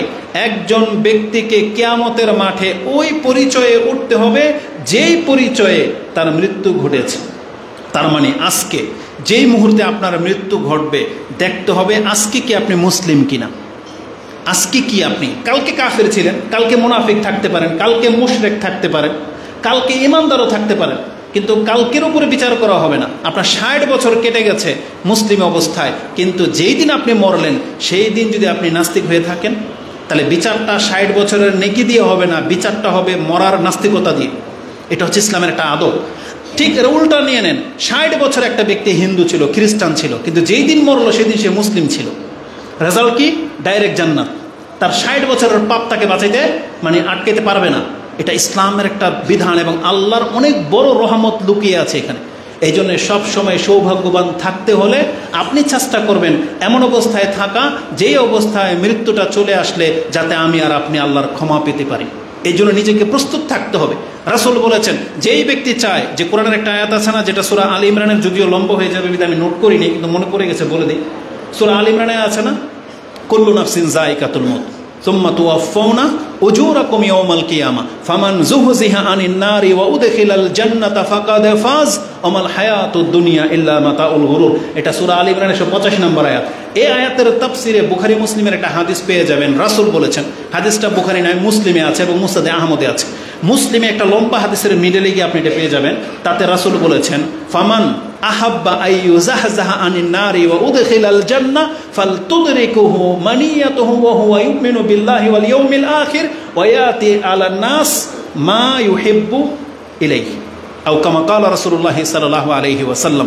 রাসূল বলেছেন, আল্লাহ যেখানে বলেছে কিয়ামতের মাঠে যাকে জাহান্নাম থেকে দূরে রেখে জান্নাত দেওয়ার ঘোষণা করে দেওয়া হবে, আল্লাহ বলছেন ফাকাদ ফাজ, এই ব্যক্তি হলো জিতে যাওয়া ব্যক্তি। তার মানে যাকে জাহান্নামে দেওয়া হলো না, বরং যে অবস্থায় আছে তার পাপ টাপ নিয়ে আল্লাহ বলছে তোকে মাফ, তোকে জান্নাত দিয়ে দেওয়া হলো। আল্লাহ বলেছেন এই ব্যক্তি হচ্ছে জিতে যাওয়া ব্যক্তি। আর রাসূল বলেছেন কে আছো পছন্দ করো যে তুমি সেই ব্যক্তি হবে যে আল্লাহ আমাকে জাহান্নামে না দেখ, আমাকে গেলেই জান্নাত দিয়ে দেখ। মান আহাব্বা, কে আছো এটা পছন্দ করো। তাহলে তুমি প্রস্তুত থাকতে হবে। কাদের সাথে আল্লাহ এটা করবেন? আন তুদরিকুহু মানিয়াতুহু ওয়া হুয়া ইউমিনু বিল্লাহি ওয়াল ইয়াউমিল আখির। প্রত্যেক ব্যক্তির উচিত যেই দিন মালাকুল মউত তার সাথে সাক্ষাৎ ঘটবে, যেই মুহূর্তে, ওই সময় যেন তার পরিচয়টা এই হয় যে সে আল্লাহ এবং পরকালে বিশ্বাসী। তার মানে যে আল্লাহ এবং পরকালে বিশ্বাসী যেই মুহূর্তে, আর ওই মুহূর্তে যদি মৃত্যু চলে আসে, এই ব্যক্তি সেই ব্যক্তি যাকে আল্লাহ জাহান্নাম থেকে মুক্ত করে জান্নাত দিয়ে দিবেন। ওয়ায়াতি ইলান নাস, আর তার আরেকটা আমল হচ্ছে যদি সে পৃথিবীতে বেঁচে থাকে তাহলে মানুষের সাথে সে যেন ওই আচরণ, ওই বিহেভ করে যেটা সে নিজের জন্য পছন্দ করে। তার মানে ভদ্র মানুষ হয়ে চলতে হবে। কাউকে আপনি গালি দিতে পারবেন না, আঘাত করতে পারবেন না। তাহলে কি হবে? আপনার জীবনের সমস্ত ক্ষয়ক্ষতি, আপনার কোনো ক্ষতি করতে পারবে না। কিয়ামতের মাঠে আপনাকে আল্লাহ জাহান্নাম থেকে বাঁচিয়ে রেখে জান্নাত দিয়ে দিবেন, এটা ঘোষণা রয়েছে। তাহলে আমরা কি জানলাম? সবচেয়ে ভালো মৃত্যু হচ্ছে ইমানের হালতে মৃত্যু এবং নেক ভালো কাজ করা অবস্থায় মৃত্যু, আর মন্দ মৃত্যু হচ্ছে কুফরি এবং পাপের অবস্থায় মরে যাওয়া। আর এখন আমাদের পয়েন্ট হচ্ছে পাপের উপরে। পাপের অবস্থায় মরলে এটাকে যে মন্দ মৃত্যু বলা হয়েছে, কোরআনের একটা আয়াত থেকে এটা আমি আপনাকে পেশ করতে পারি। কোরআনে আল্লাহ সুবহানাহু ওয়া তাআলা সূরা আল জাসিয়া 45 নম্বর সূরার 21 নম্বর আয়াতে বলেছেন, আম হাসিবাল্লাযীনা ইজতারাহুস সাইয়্যাত, যারা সব সময় পাপের মধ্যে লেগে আছে। ভাষাটা শুনেন, আল্লাহ কি বলেছেন? যারা একবার পাপ করে ফেলেছে তারা না। আম হাসিবাল্লাযীনা ইজতারাহুস সাইয়্যাত, যারা সব সময় পাপের মধ্যে আছে, নেশা করেই যাচ্ছে, একটার পর একটা সিগারেট, একটার পর একটা জর্দা দিয়া পান খেতেই থাকে। আরে কোনো মানুষ হয়তো কোনো একবার হারাম খেয়ে ফেলছে, কোনো একটা কোনোভাবে, এও হারাম খোর, কিন্তু যেই ব্যক্তি কন্টিনিউ করে এটা অবশ্যই অনেক বড় পাপ। যেই ব্যক্তি জীবনে একবার জানা করে ফেলেছিল, ছোটবেলায় বোঝে নাই, তওবা করে ফিরে আসছে। আর কিন্তু যারা রেগুলার করে, মাঝে মাঝেই করে, যারা মাঝে মাঝে মদ খায়, যারা সবসময় সুদের সাথে জড়িত, যারা এখনো হারাম বিজনেস ছাড়েন নাই, তার মানে সব সময় পাপের মধ্যে যারা জড়িয়ে আছেন, যারা বেনামাজি, আসল বড় পাপী এদেরকে বলাই হয়নি। যারা বেনামাজি তারা সবচেয়ে বড় পাপী, যে পাপের অবস্থায় আছেন সারাদিন। কারণ আজকে ফজর পড়েন নাই মানে আপনি পাপের অবস্থায় আছেন, জোহর হয়ে গেল পড়েন নাই, পাপের অবস্থায় আছেন। তার মানে 5 ওয়াক্ত সালাত যারা পড়েন না, আপনার সারা দিনটা পাপের অবস্থায় কেটেছে। যারা বেপরদা নারী আছে, যতক্ষণ পর্যন্ত পর্দা করবে না ততক্ষণ পর্যন্ত পাপী। মানে তার ফিগার, যেটা আল্লাহ ঢেকে রাখতে বলেছে, তার চেহারা যতক্ষণ পর্যন্ত খোলা ততক্ষণ পর্যন্ত সে পাপী। আপনি কি একবার ভাবছেন বিষয়টা? তো আল্লাহ বলতেছেন আম হাসিবাল্লাযীনা ইজতারাহুস সাইয়্যাত, যারা সব সময় পাপের মধ্যে লেগে আছে, আন্না জাআলাহুম কাল্লাযীনা আমানু ওয়া আমিলুস সালিহাত সাওয়াআন মাহইয়াহুম ওয়া মামাতুহুম সাআ মা ইয়াহকুমুন। আল্লাহ বলেছেন যারা স্থায়ী পাপী তারা এটাকে কি করে ভেবে নিল যে আমি আল্লাহ তার সাথে কি ওই আচরণ করব যে আচরণ একজন সৎ মুসলিমের সাথে করব, তার জীবন এবং মৃত্যুটাকে সমান হবে। আল্লাহ ভাগ করে দিয়েছেন, মানে সাওয়াউন মাহইয়াহুম ওয়া মামাতুহুম, তার মৃত্যুটা কি সমান হবে, আবার মরার পরের জীবনটাও কি তার সমান হবে। সাআ মা ইয়াহকুমুন, কত মন্দ তোমার বিচার। তার মানে আল্লাহ এখানে পাপীদেরকে বলতেছেন তুমি পাপ করতেছ, তুমি ভাইবো না যে যারা 5 ওয়াক্ত নামাজ পড়ে তার জীবন তো কঠিন, কিন্তু তার যে মৃত্যুর দিনটা হবে তার মতন সহজ মৃত্যু তোমার জীবনে হবে, এটা তুমি ভাইবো না। আর মরার পরে একে যে জীবন দেওয়া হবে তোমাকেও একই জীবন দেওয়া হবে, এটা তুমি কোনোদিন ভাইবো না। এটা কত বড় ধমক, একটা পাপীর জন্য এটা কত বড় ধমক। আপনি কি জানেন এখানে 4 শ্রেণীর মানুষকে ধমক দেওয়া হয়েছে। এক, বিটুইন, পার্থক্য করা হয়েছে কাফের মুসলিমে, আবার পার্থক্য করা হয়েছে সৎ অসতে। মানে এক তো কাফেরদের তুলনায় আমরা বেটার, আর আমাদের মধ্যে সৎ লোকেরা আমাদের চাইতে বেটার। কারণ সৎ লোকের মৃত্যু আমাদের মতো হবে না, যেমন কাফের মৃত্যু আমাদের মতো হবে না। আমাদের মুসলিমদের মৃত্যু হবে কাফেরদের চাইতে সহজ, আর সৎ ব্যক্তির মৃত্যু হবে পাপীদের চাইতে সহজ। এটার জন্য আরেকটা আয়াত আমি আপনাকে এডিশনে যোগ করে দিই, সেটা হচ্ছে সূরা সদ 38 নম্বর সূরার 28 নম্বর আয়াতে আল্লাহ বলেছেন আম নাজআলুল লাযীনা আমানু ওয়া আমিলুস সালিহাতি কাল মুফসিদিনা ফিল আরদ আম নাজআলুল মুত্তাকিনা কাল ফুজ্জার। আল্লাহ বলেছেন, কি মনে করো আমি একজন ঈমানদার সৎ ব্যক্তির সাথে ওই আচরণ করব যেমন একটা কাফের ফাসাদকারের সাথে করব, আর নাকি আমি মুত্তাকিদের সাথে সেই আচরণ করব যে আচরণ একটা পাপীর সাথে করব? তার মানে এখানে আল্লাহ ভাগ করে দিয়েছেন, মানে চারটা শ্রেণী। এক হলো মুমিন মুসলিম এবং সৎ, আরেকটা হচ্ছে কাফের বেঈমান আর পাপী। এজন্য আল্লাহ সুবহানাহু ওয়া তাআলা বলেছেন এদের প্রত্যেকের জীবন এক না, নিঃসন্দেহে পাপীদের মৃত্যু কঠিন থেকে কঠিন হবে। এই জন্য পাপের অবস্থায় মরে যাওয়া, এই জন্যই বলেছি এটা একটা মন্দ মৃত্যু। আর রাসূলুল্লাহ সাল্লাল্লাহু আলাইহি ওয়াসাল্লাম থেকে ইমাম বুখারী তার কিতাবুল কাদারের মধ্যে একটা হাদিস কোট করেছেন, যেটা আপনি 6602 নম্বরে পেয়ে যাবেন। তাতে আছে 6607, তাতে আছে রাসূলুল্লাহ সাল্লাল্লাহু আলাইহি ওয়াসাল্লাম বলেছেন, ইন্নাল আবদা ইয়ামালু আমালা আহলিল জান্নাহ ওয়া ইন্নাহু মিন আহলিন নার ওয়া ইন্নামাল আমালু বিল খাওয়াতিম।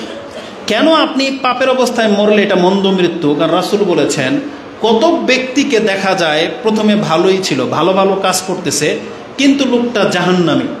কিভাবে নির্ণয় হবে? রাসূল বলেছেন ইন্নামাল আমালু বিল খাওয়াতিম, কারণ জান্নাত আর জাহান্নাম ফয়সালা তার 60 বছরের ইবাদতের উপরে হয় না, বরং জান্নাত আর জাহান্নামের ফয়সালা হয় তার মৃত্যু মুহূর্তের ইবাদতের উপরে। তার মানে ওই মুহূর্তে আপনি কি অবস্থায়, কি পজিশনে আছেন। এই যেমন ধরেন আমরা এখন এখানে অবস্থানে আছি, এই মুহূর্তে কেউ না কেউ মার্কেটে আছে, এই মুহূর্তে কেউ না কেউ কোনো ক্লাবে আছে, পার্কে আছে, জেনা করা অবস্থায় আছে, আছে না? এখন পৃথিবী ধ্বংস হয়ে গেল, আপনি আল্লাহর কাছে কি আশা করতে পারেন বলেন তো? ক্ষমা, জান্নাত আশা করতে পারেন না? কিন্তু এই যে আশাটা নিয়ে আমরা এখানে বসে আছি, ওই জেনায় যারা লিপ্ত, যারা সিগারেট খাচ্ছে, যারা টিভি দেখতেছে, ওরা কি আল্লাহর কাছে এই আশাটা করতে পারবে? কোনোদিন করতে পারবে না, কারণ সেই মুখ নিয়ে আল্লাহর কাছে দাঁড়ায় নেই। এই জন্য নিজেকে সবসময় এমন পজিশনে রাখার চেষ্টা করেন যেই পজিশনে থাকলে যে আপনার ভুল ত্রুটিগুলো আল্লাহ ক্ষমা করে দিবেন, এবং আল্লাহ আপনার চেহারার দিকে তাকালে নিজের বান্দা বলে স্বীকৃতি দিবেন এবং আপনার পাপগুলোকে ক্ষমা করে দিবেন। আমাদেরকে সেই পজিশনে এসে দাঁড়াতে হবে। এর জন্য কি লাগবে? মুসলিম হওয়া লাগবে, আর যতটুকু সম্ভব যখন তখন ভালো ভালো কাজের মধ্যে লিপ্ত থাকতে হবে। কারণ এখান থেকে যাওয়ার পরে যদি আমরা পাপে লিপ্ত হয়ে যাই, তাহলে এই নামাজের পরে যদি আমাদের মৃত্যু না আসে, ওই পাপের অবস্থায় যদি মৃত্যু আসে, তাহলে রেজাল্টটা কিন্তু উল্টো হয়ে যাবে। এই জন্য প্রত্যেকটা মুসলিম ভাই এবং বোনদেরকে এটা স্মরণ রাখতে হবে, আমাদের একটা ভালোর পরে আরেকটা ভালো কাজে লেগে থাকতে হবে। তারপরে যদি মৃত্যু আসে, আলহামদুলিল্লাহ, যখন তখন আমরা ভালো অবস্থায় মৃত্যু দাবি করতে পারবো। এই যে রাশিয়াতে যখন ভূমিকম্প আসছে, ওই সময় তো কেউ ঘুমিয়েছিল, পাপ্পুর অবস্থায় ঘুমিয়েছে।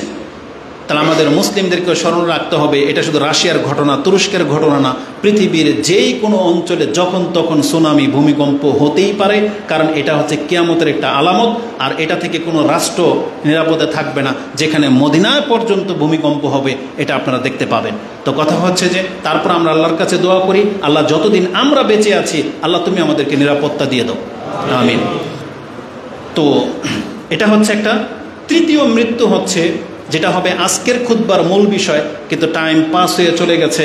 আর এই বিষয়টা এত বড় লম্বা যে এটাই হইতে হইতে আজকের মূল বিষয়। তবে আজকে কিছুটা হইলে ইঙ্গিত করি, যেটা নিয়ে, যে চিন্তা নিয়ে আজকের খুতবাটা সাজিয়েছি, সেটা হচ্ছে আপনারা ইদানিং লক্ষ্য করতে পেরেছেন কিনা, খবরাখবর দেখতে পাচ্ছেন যে অমুক ব্যক্তি রাত্রে শুয়েছে, হঠাৎ মৃত্যু, মরে গেছে। রাস্তা দিয়ে দোকান নিয়ে সবাই বসে চা খাচ্ছেন, কথা বলতেছেন, হঠাৎ বলে ধরতে ধরতে বলছে মরে গেছে। এটা তো হঠাৎ মৃত্যু, আকস্মিক মৃত্যু বলে। রাস্তা দিয়ে হাঁটতেছে, বজ্র পড়লো, সে কি কোনোদিন চিন্তাও করেছিল যে আজকে আমি মারা যাব? গরু চড়াতে গেছে খেতে, গরু সহ সে মরে গেছে, সে কি ভাবতে পেরেছিল যে আজকে আমি মরে যাব? এগুলোকে বলা হয় আকস্মিক মৃত্যু। আপনি রাস্তা দিয়ে হাঁটতেছেন ভদ্রভাবে, পেছন থেকে এক গাড়ি এসে আপনাকে মেরে দিল, এটা কি হঠাৎ মৃত্যু? এইভাবে জীবনের বহু ক্ষেত্রে এই হঠাৎ মৃত্যু, আকস্মিক মৃত্যু ঘটতে আপনি দেখতে পাবেন, অহরহ ঘটতেছে। এটা নিয়ে আমি যখন ঘাঁটলাম তখন দেখতে পেলাম হাদিসে এই সম্পর্কে একটু ইঙ্গিত করা হয়েছে যে এটাও কিয়ামতের একটা আলামত। আর এটা রাসূল সাল্লাল্লাহু আলাইহি যুগেও ছিল, কিন্তু কিয়ামত যত কাছাকাছিতে চলে আসবে, এটা মানুষের সাথে বেশি ঘটবে। যখন তখন বিনা কোনো কারণে মানুষ মরে যাবে, হার্ট ব্লক হয়ে যাবে, হার্ট অ্যাটাক করবে, মাথা ঘুরে পড়ে যাবে, অথবা কোনো বিপদ, বজ্র আঘাতে মরবে, অথবা ধসে যাবে, অ্যাক্সিডেন্টে মরবে, অথবা কেউ তাকে মেরে দেবে। মানে এটা হঠাৎ মৃত্যু, মানে আপনার কোনো কিছু বুঝে ওঠার আগেই আপনি মরে যাবেন, এটাকে বলা হয়েছে মৌতুল ফাজা, মানে হঠাৎ মৃত্যু হয়ে যাওয়া। রাসূলুল্লাহ সাল্লাল্লাহু আলাইহি ওয়াসাল্লামের একটা হাদিস থেকে ইঙ্গিত পাওয়া যায়, সেই হাদিসটি সাহিহুল জামে 5899 এবং সিলসিলাতুল আহাদিস সাহিহার মধ্যে নাসিরউদ্দিন আলবানী সাহি হাসান বলেছেন 2292-তে রয়েছে। হাদিসের ভাষাটা এরকম, আনাস রাদিয়াল্লাহু তাআলা আনহু তিনি বলেন, কিয়ামতের আলামত হলো যে মিন ইকতিরাবিস সাআ, কিয়ামত যে ঘনিয়ে আসছে এটার একটা আলামত হলো, দেখেন আলামত দুই রকম, একটা হলো কিয়ামত ঘটবে এটার একটা আলামত, যেমন চাঁদ দ্বিখণ্ডিত হয়ে গেছে, রাসূল মরে গেছে, কিন্তু এটা সময়ের কাছাকাছি মাপা যায় না। কিন্তু রাসূল বলেছেন সেই সময়টা কখন বুঝতে পারবে যে এটা অনেক বেশি কাছাকাছি চলে আসছে, এই ঘটনাগুলো দিয়ে। কি সেটা বলছে, কিয়ামত আলামত হওয়ার ঘটনাগুলো কাছাকাছিতে যখন চলে আসবে তখন চাঁদকে বড় দেখাবে। মানে আমরা যে প্রথম দিনের চাঁদ দেখি অনেক সময় দূরবীন দিয়ে দেখতে হয়, কিন্তু কিয়ামতের আলামত এমন হবে যে সেই চাঁদ নিজের চোখে দেখতে পাবেন খুব স্পষ্ট, এবং দেখে মনে হবে এটা দ্বিতীয় দিনের চাঁদ। এটা হবে কিয়ামতের কাছাকাছি সময়। এবং মানুষ মসজিদগুলোকে পারাপারের রাস্তা হিসাবে ব্যবহার করবে, মানে মসজিদেও নামাজের জন্য আসবে না, মানে রাস্তা দিয়ে যেতে হয়, মসজিদগুলোকে ঠিক ওই রকমের রূপান্তরিত করে দেবে, আসবে আর যাবে, মানে মসজিদের সাথে তার অন্তর লাগা থাকবে না। কোন একটা প্রয়োজনে রাস্তা দিয়ে মানুষ যায় না, মসজিদগুলোকে এরকম তুরুপ বানিয়ে ফেলা হবে। এটা ব্যাখ্যা করা হয়েছে দুই রকম, হয় মসজিদকে সরিয়ে দিয়ে রাস্তা বানিয়ে ফেলা হবে, অথবা বলা হয়েছে আপনি নিজেই মসজিদটাকে রাস্তার মতন ব্যবহার করবেন। তার মানে কি, রাস্তা দিয়ে মানুষ অতিক্রম করে নাকি রাস্তার মধ্যে অনেকক্ষণ বসে থাকে? মানে পারাপার হবেন, রাস্তার মধ্যে বসে থাকবেন আপনি, তার মানে আপনার রাস্তা দিয়ে পার হবেন। তাহলে আজকে মুসলিমদের সাথে মসজিদের সম্পর্ক হলো আপনি যেন মসজিদে আসবেন আর যাবেন, মানে মসজিদের সাথে আপনার অন্তর লাগা থাকবে না। এটা কিয়ামতের একটা কাছাকাছি সময় ঘটবে। এবং রাসূল সাল্লাল্লাহু আলাইহি সাল্লাম বলেছেন, ও আইয়াজহারা মাউতুল ফাজা, এবং আকস্মিক মৃত্যু প্রকাশ পাবে। তার মানে এই যে হঠাৎ মরে যাওয়া এটা খুব বেশি মাত্রায় বাড়বে। যেহেতু হাদিসটা হাসান, গ্রহণযোগ্য, আর এটা হচ্ছে কিয়ামতের আলামত, তার মানে এটা শুধু ইহুদি নাসারাদের সাথে ঘটবে না, এটা আমাদের সাথেও ঘটবে। এবং মুসলিমদেরকে এই শিক্ষা থেকে এখান থেকে শিক্ষা নিতে হবে যে আপনার আমার সাথেও হঠাৎ মৃত্যু ঘটতে পারে। আমাদের মুখ দিয়ে কালেমা উচ্চারণ হওয়ার সময় আমি আর আপনি নাও পেতে পারি। আপনি ভালো একটা কাজ করবেন, সেটা নাও করতে পারেন। কেন আজকের এই হাদিসটাকে কেন্দ্র করে আমি আমার এই বক্তব্যটাকে সাজিয়েছি, আমি জাস্ট প্রথমে এটাকে অনেক বড় মন্দ অবস্থা হিসেবে নিয়েছিলাম, কিন্তু এটা নিয়ে ঘাঁটতে গিয়ে দেখলাম আরব শেখরা বলতেছে যে না, হঠাৎ মৃত্যু সবার জন্য খারাপ না, হঠাৎ মৃত্যু মুসলিম সৎ ব্যক্তিদের জন্য একটা রুখসাত হিসেবেও নেওয়া যায়, মানে তাকে আল্লাহ কষ্টবিহীন মানে নিয়ে গেলেন, এটা পজিটিভলি নেওয়া যায়। তবে দলিলগুলো বলতেছে এটা মন্দ দিকে বেশি যায়, যদিও দলিলগুলো অতটা স্ট্রং না, দুর্বলতা আছে। কারণ একটা হাদিসে আমি পেলাম যে রাসূলুল্লাহ সাল্লাল্লাহু আলাইহি সাল্লাম হঠাৎ মৃত্যু থেকে আশ্রয় চাইতেন। একটা হাদিসে রয়েছে ইয়াতাআওয়াযু মিন মাউতিল ফাজা, রাসূলুল্লাহ সাল্লাল্লাহু আলাইহি ওয়াসাল্লাম হঠাৎ মৃত্যু থেকে আল্লাহর কাছে আশ্রয় চেয়েছেন। এই হাদিসটা প্রথম আমার চোখে পড়ে, তারপরে আমি বক্তব্যটা সাজিয়েছি, কিন্তু তাহাকিক করে দেখলাম হাদিস জাল, মানে গ্রহণযোগ্যই না। এই হাদিসটি আল মৌজুম আল কাবির লিত-তাবারানীতে আছে, কিন্তু হাদিস হচ্ছে জাল। তার চেয়ে হালকা হাদিস হচ্ছে তিরমিজিতে আছে, কিন্তু আরও আশ্চর্যের ব্যাপার হলো এর মন্তব্য নিয়ে। আগে হাদিসটা বলি যে রাসূলুল্লাহ সাল্লাল্লাহু আলাইহি ওয়াসাল্লাম থেকে বলা হয়েছে যে তিনি বলেছেন, মুমিনের মৃত্যু হলো ঘামবে, তার শরীর ঘামবে। মুমিনের মৃত্যু এমনভাবে হবে তার শরীরটা ঘামবে। ইয়াকুল ইন্না নাফসাল মুমিন তখরুজু রাশহান, মানে ঘেমে তার শরীর থেকে আত্মাটা বেরোবে। এটা আরেকটা হাদিসের মধ্যে প্রমাণ আছে, তিরমিজিতে সেই হাদিস আছে যে আল মুমিনু ইয়ামুতু বিআরাকিল জাবিন, যে মৃত্যু মুহূর্তে মুমিনের কপাল ঘামে, এটা হচ্ছে মুমিনের লক্ষণ। তার মানে এই হাদিসের এই টুকরাটা গ্রহণযোগ্য। তারপরে রাসূল বলতেছেন ওয়ালা উহিব্বু আইয়ামুতা কামাউতিল হিমার, তবে আমি গাধার মতো মরতে পছন্দ করি না। তাকে জিজ্ঞাসা করা হয়েছিল যে কালা মাউতুল হিমার অমা মাউতুল হিমার ইয়া রাসূলুল্লাহ, গাধার মতো মৃত্যু কি? তখন রাসূল বলেছেন মাউতুল হিমার ইয়ানি মাউতুল ফাজা, মানে হঠাৎ করে মরে যাওয়া, এটা গাধার মৃত্যু, এটা আমি পছন্দ করি না। তো এই হাদিসটি ইমাম তিরমিজি কোট করেছেন 980 নম্বরে।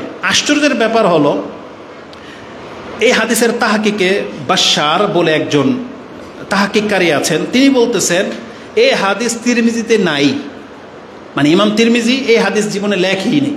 তাহলে তিরমিজিতে কোত্থেকে আসলো আল্লাহ আলম, জানা না। কারণ আপনি অ্যাপস খুললে দেখবেন 980 নম্বরে এই হাদিস রয়েছে, কিন্তু আল বাশার বা বাশির তিনি বলতেছেন লাইসা মিন সুনানি তিরমিজি কাতান, এটা তিরমিজিতে কোনো কালেই ছিল না। তার মানে কোথা থেকে মিস্টেক বশত এখানে হাদিসটা কপি করা হয়ে গেছে, আল্লাহু আলম। তাহলে মানে এই হাদিসগুলো হচ্ছে দুর্বল, কিন্তু সবল হাদিস কোনটা? ওইটা যেটা কিয়ামতের একটা লক্ষণ হলো আকস্মিক মৃত্যু। আর রাসূলুল্লাহ সাল্লাল্লাহু আলাইহি ওয়াসাল্লামের এই আকস্মিক মৃত্যু সম্পর্কে আরেকটা যেটা হাদিস হয়, যেটা আবু দাউদ কোট করেছেন, সেটা হবে আজকের আলোচনার মূল বিষয়। সেটাতে রাসূলুল্লাহ সাল্লাল্লাহু আলাইহি ওয়াসাল্লাম তিনি বলেছেন, কালা মাউতুল ফাজা আখজাতু আসাফিন, হঠাৎ মৃত্যুটা হচ্ছে আল্লাহর আযাবের একটা আযাব, আল্লাহর শাস্তির একটা শাস্তি। মানে আল্লাহ যার উপরে রাগান্বিত তার ক্ষেত্রে এই মৌতুল ফাজা হয়ে থাকে। তার মানে এই আখাজা আসাফিন, আসাফিন মানে আয় গাদাবিন, এর কোরআনের একটা আয়াত রয়েছে আসিফুন, ওই আয়াতের তফসিরে গেলে আপনি এই ব্যাখ্যাটা পেয়ে যাবেন। আয়াতটা রয়েছে সূরা যুখরুফ 43 নম্বর সূরার 55 নম্বর আয়াতে আল্লাহ বলেছেন, ফালাম্মা আসাফুনা ইন্তাকামনা, যখন তারা গজবকারীরা আমার সামনে আসলো বা তারা পাপে লিপ্ত হলো, ইন্তাকামনা আমি তার প্রতিশোধ নিলাম। মানে আল্লাহ তাদেরকে শাস্তি দিয়ে পাকড়াও করেছিল। তা আসাফুন বহুবচন ব্যবহার করা হয়েছে, ওই আসাফের বহুবচন। তার মানে হঠাৎ মৃত্যুটাকে আল্লাহর শাস্তিগুলোর মধ্য থেকে একটা শাস্তি বলা হয়েছে। তো আরবদের ব্যাখ্যা দুই রকম পেলাম। ওই যে বললাম মুমিনদের জন্য একটু ছাড় দিয়েছেন, যদিও হাদিস সহিহ না, ইমাম আয়েশা রাদিয়াল্লাহু আনহা হাদিস, আমি সেই দিকে যাব না। মূল কথাটা হলো, আপনার আমার যদি হঠাৎ মৃত্যু চলে আসে, আপনি কষ্ট পেলেন না, এটা তো ভালো, মন্দ কেন হবে? মন্দটা কেন হবে এইটাই শুধু আপনাকে ইঙ্গিত করে দিই। এটা যে একটা মন্দ বিষয়, তার প্রথম হাদিস আয়েশা রাদিয়াল্লাহু তাআলা আনহা তিনি বলতেছেন, একজন ব্যক্তি এসে বলতেছে, ইয়া রাসূলুল্লাহ ইন্না উম্মি উফতুলিআত নাফসুহা, আমার মার আত্মাটা হঠাৎ করে বেরিয়ে গেছে, মানে তিনি হঠাৎ মৃত্যু মুখে পতিত হয়েছেন। ওয়াজুন্নুহা, আমার ধারণা তার সম্পর্কে, লাউ তাকাল্লামাত, যদি সে কথা বলার মতন ক্ষমতা পেতেন, তাসাদ্দাকাত, তিনি হয়তো কিছু দান করার কথা বলে যেতেন, কিন্তু সেটা তো সে পারল না। এটা ইমাম বুখারী এবং মুসলিম কোট করেছেন। তার মানে একজন ব্যক্তি যদি সুযোগ পায়, একজন মুসলিমের চরিত্র এটা, যদি সে সুযোগ পায় হয়তো সে তওবা করবে, হয়তোবা সে মুখ দিয়ে লা ইলাহা ইল্লাল্লাহ বলবে, অথবা সে যে পাপটা করেছে কারো কাছে ক্ষমা চাইবে। দেখেন মরার সময় অনেকে, আপনি যখন রোগীদের সাথে দেখা করতে যান, আপনি কি বলেন? যে আমি অনেক বেয়াদবি করেছি, আমাকে মাফ করে দিন, বলে কিনা? তার মানে কোনো মুসলিম যদি এই সুযোগটা না পায়, তখন তাকে বুঝতে হবে যেটা আল্লাহর এক ধরনের অসন্তুষ্টি তার প্রতি, যে আল্লাহ তাকে তওবা করার সুযোগ দিতে চাচ্ছে না। এই জন্য এটাকে অপছন্দনীয় করা হয়েছে। এই জন্য অপছন্দনীয় যে আপনি মরার সময় আপনি বলতেও পারতেছেন না যে মসজিদে 50,000 টাকা দিয়ে দিও, বলতেও পারতেছেন না। কারণ ওই সুযোগটাই আপনি পান নাই। কিন্তু যেই ব্যক্তি বিছানায় কয়েকদিন ধরে অসুস্থ, শুনতেছে যে সে বেশি দিন বাঁচবে না, মরে যাবে, হতে পারে সে লা ইলাহা ইল্লাল্লাহ বলতেছে, হতে পারে সে আস্তাগফিরুল্লাহ বলবে, হতে পারে সে দান সৎকার কথা বলতে পারে। এই জন্য হঠাৎ মৃত্যুতে এই সংবাদ তার হয় না, সে তওবাও করতে পারে না, এটা হচ্ছে তার সবচেয়ে বড় ব্যর্থতা। আরেকটা কথা বলে দিই, একটা বক্তব্য এটাও বলেছিলাম যে উর্দুর এক ড্রাইভার শেখ বলতেছে যে একজন ব্যক্তি মরার সময় এক করে দো করে করতে করতে মরে গেছে। কেন? এই জবান এটা এমন একটা জিনিস, আপনি একটা গান, কেরাত, গজল বা গালাগালি যা মুখ দিয়ে সারাদিন বলবেন, আপনি দেখবেন আপনার অজান্তে ওই শব্দটা হঠাৎ করে মুখ দিয়ে বেরিয়ে যাবে। যারা গান গায় তাদের মুখ দিয়ে এরকম গান বেরিয়েতেই থাকে, রাত্রে ঘুমাইলেও তারা কি গান গায়। মুদির দোকানদার যারা ওই যে লবণ, তেল, চিনি যা মাপে, বিছানায় বিলে তাই করে। বাসের কন্ট্রাক্টরদের কথা শুনেছি, ওই যে যেভাবে বাস থাপড়ায়, রাতেও নাকি চোখের মধ্যে এভাবে থাপড় দেয়। তার মানে এটা তার স্বভাব। তো যেই ব্যক্তি যেই অবস্থায় তার জবানটাকে চর্চা করে রাখে, যেমন ধরেন ব্যথা পেলে আপনি কি বলেন? উ, তাই না? মাগু, এটা বলেন না? কিন্তু যারা অভ্যস্ত আমল করতে, তাদের মুখ দিয়ে উ আ বেরোবে না, তারা বিসমিল্লাহ বলে। ব্যথা পেলে কি বলে? বিসমিল্লাহ। হঠাৎ করে একটা বজ্র পড়েছে, বলবে বিসমিল্লাহ বা লা হাওলা ওয়ালা কুওয়াতা ইল্লা বিল্লাহ বলতেছে, লা ইলাহা ইল্লাল্লাহ অনেকে বলতেছে, বলে না? আবার অনেকে উ আ এগুলো বলে। তা আমি বোঝাতে চেয়েছি, আপনার জবানটাকে যদি আপনি কন্ট্রোল করেন আর অভ্যস্ত করেন, তাহলে আপনার মরার সময় হঠাৎ মৃত্যু আসুক আর যাই আসুক, আপনার মুখ দিয়ে লা ইলাহা ইল্লাল্লাহ, আল্লাহ, আস্তাগফিরুল্লাহ বেরোবে। কিন্তু ওই ব্যক্তি যে ওই যে লোড আনলোডিং করতো, এককারে দোকারে করতে করতে পেছন থেকে যখন গাড়ি তাকে চাপা দিয়েছে, তখন তার মুখ দিয়ে ওই শব্দগুলি উচ্চারণ হচ্ছিল যেগুলো একটু আগে সে উচ্চারণ করছিল। তা আমি আপনাদেরকে বলবো যে হঠাৎ মৃত্যু আসলে মানুষের মুখ দিয়ে হয়তো কোনো কিছু বলার ক্ষমতাই থাকে না, আপনি হয়তো তওবা ইস্তেগফার করারও সুযোগ পাবেন না। এই জন্য যা আমল করার আগে থেকেই করতে হবে এবং আল্লাহর কাছে আশ্রয় চাইতে হবে যে আল্লাহ আমার যেন হঠাৎ মৃত্যু না হয়, আমি যেন তো তওবা করার সুযোগটা পাই। কারণ আমাদেরকে জানানো হয়েছে যার শেষ কালেমা হবে লা ইলাহা ইল্লাল্লাহ দাখালাল জান্নাহ। যেই ব্যক্তি লা ইলাহা ইল্লাল্লাহ বলে মরতে পারবেন, আপনি কিন্তু জান্নাত পেয়ে যাবেন। এটা আল্লাহর বড় স্যাক্রিফাইস বা বড় ছাড়। এই স্যাক্রিফাইস শব্দটাও বলি, অনেকে আবার এটাকে আপত্তি করেছে যে আল্লাহ স্যাক্রিফাইস কেন করবে, কিন্তু আসলে আমি আপনাকে ছাড়ের অর্থে বলতে চাচ্ছি, এটা আল্লাহর পক্ষ থেকে একটা ছাড়, যেটা আমাকে আল্লাহ মাফ করে দেবে। যেন আমরা আল্লাহর কাছে দোয়া করি, আল্লাহ আমাদের এমন কোনো ভয়ানক কঠিন মৃত্যু আল্লাহ তুমি দিও না যেটা আমাদের মান সম্মানের ক্ষুণ্ণ হয়, যেটা মানুষ ভালোভাবে নিতে পারে না। আল্লাহ তুমি আমাদেরকে সম্মানজনক মৃত্যু দান করো, আমিন।